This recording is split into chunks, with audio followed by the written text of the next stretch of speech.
আমাৰ দলৰ সভাপতি অখিল গগৈয়ে সৎসাহসেৰে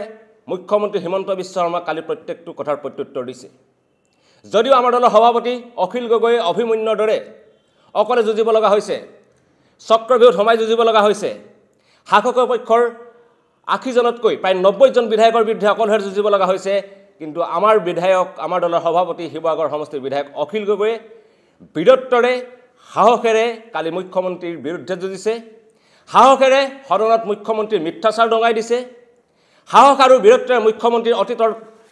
কুকাহিনীও দঙাই দিছে সাহস আৰু বীৰত্বৰে মুখ্যমন্ত্ৰীৰ পৰিয়ালৰ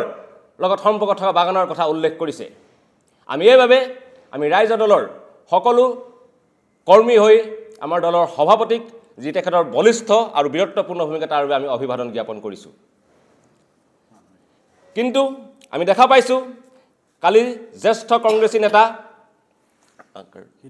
সিদ্ধিনাথ শৰ্মাৰ পুত্ৰ মানৱেন্দ্ৰ শৰ্মাক গুলিয়াই হত্যা কৰাৰ কথা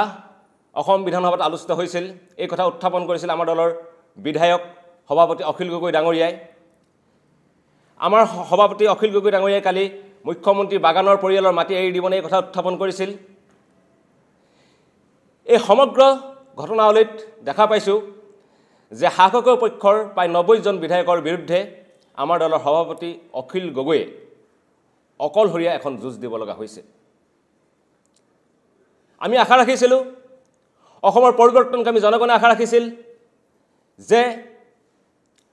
বিৰোধীয়ে একত্ৰিতভাৱে এইবাৰ অসম বিধানসভাত শাসকীয় পক্ষৰ বিৰুদ্ধে যুঁজখন দিব আমাৰ দলৰ সভাপতি বিধায়ক অখিল গগৈয়ে কালি যুঁজ দিছে কিন্তু যেতিয়া মানৱেন্দ্ৰ শৰ্মাৰ হত্যাৰ প্ৰসংগ উত্থাপন হৈছে যেতিয়া মুখ্যমন্ত্ৰীৰ পৰিয়ালে বাগানৰ মাটি এৰি দিব নাই এই কথা উত্থাপন হৈছে কিয় এজন বিধায়কে মাত মাতিব লগা হৈছে যদি আমি সকলো বিৰোধী বিধায়কে যদি একেলগে মাতিলেহেঁতেন তেন্তে নিশ্চিতভাৱে এই বিষয়বিলাক মানৱেন্দ্ৰ শৰ্মাৰ হত্যাৰ বিষয় মুখ্যমন্ত্ৰী পৰিয়ালৰ বাগানৰ কথা এইবিলাক সদনত অসম বিধানসভাত আৰু বেছি প্ৰাসংগিকভাৱে উত্থাপন হ'লহেঁতেন আৰু বেছি বলিষ্ঠভাৱে উত্থাপন হ'ল আৰু এই বিষয়বিলাক আৰু অধিক দৃঢ়ভাৱে অসমৰ জনগণৰ মনলৈ সোমাই গুচি গ'লহেঁতেন আমি দাবী উত্থাপন কৰিছোঁ চাহ শ্ৰমিকসকলক যি দেওবৰীয়া বনাছ তেখেতসকলক দিয়া নহয় আপুনি সকলোৱে জানে যে তেখেতসকলৰ দৈনিক মজুৰি হিচাপে দিয়া যায় আৰু যিহেতু দেওবাৰটো বন্ধ ৰখা হয় দেওবাৰ দিনাখন তেখেতসকলৰ মজুৰি নাপায় কিন্তু আমি ক'তো এনেকুৱা শুনা নাই য'ত দৰমহা দিয়া হয় আৰু তেখেতসকলৰ হলিডে বন্ধ দিনটোৰ কাৰণে তেখেতসকলৰ মজুৰিটো কৰ্তন কৰি ৰখা হয় গতিকে আমি দাবী উত্থাপন কৰিছোঁ তেখেতসকলক দেওবৰীয়া বনাছ অতি সোনকালে প্ৰদান কৰিব লাগে আৰু চাহ শ্ৰমিকসকলৰ মজুৰি দৈনিক মজুৰি অতি কমেও 500 টকালৈ বৃদ্ধি কৰিব লাগে এই তিনিটাত আমি আজি পুনৰ উত্থাপন কৰিছোঁ আমি চাহ শ্ৰমিকসকলক তেখেতসকলৰ চাহ বাগানৰ মাটিৰ পট্টাৰ পোৱাৰ বাবে অভিনন্দন জনাইছোঁ লাইনৰ মাটিৰ পট্টাৰ পোৱাৰ বাবে আৰু তেখেতসকলক বাগানৰ খোলাৰ মাটিৰ পট্টা দিবৰ কাৰণে দাবী উত্থাপন কৰিছোঁ 1 2 আমি দাবী উত্থাপন কৰিছোঁ তেখেতসকলক দেওবৰীয়া মজুৰি দিব লাগে 3 নম্বৰ আমি দাবী উত্থাপন কৰিছোঁ যে তেখেতসকলক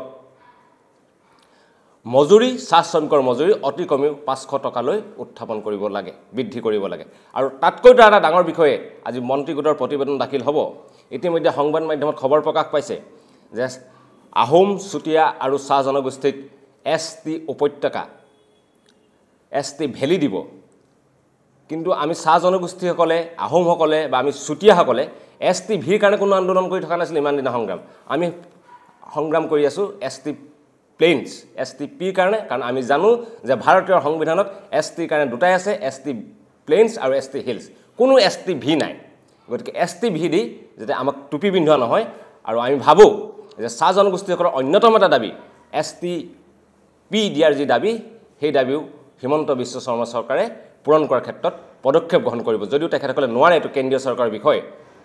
আমি আশা কৰিম অসম চৰকাৰৰ যি পদক্ষেপ ল'ব লগা আছে এই পদক্ষেপ তেখেতসকলে গ্ৰহণ কৰিব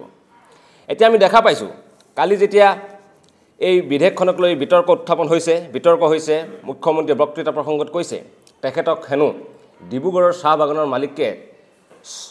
স্বেচ্ছাৰে কৈছে যে যেতিয়া এইখন আইনত পৰিণত হ'ব তেখেতে স্বেচ্ছাৰে তেখেতৰ লাইনৰ মাটিৰ পট্টা চাহ শ্ৰমিকসকলৰ কাৰণে ইস্তফা দি দিব যিকোনো খবৰৰ বাবে যোগাযোগ কৰক 7099017330 লগতে 7099017110 নম্বৰত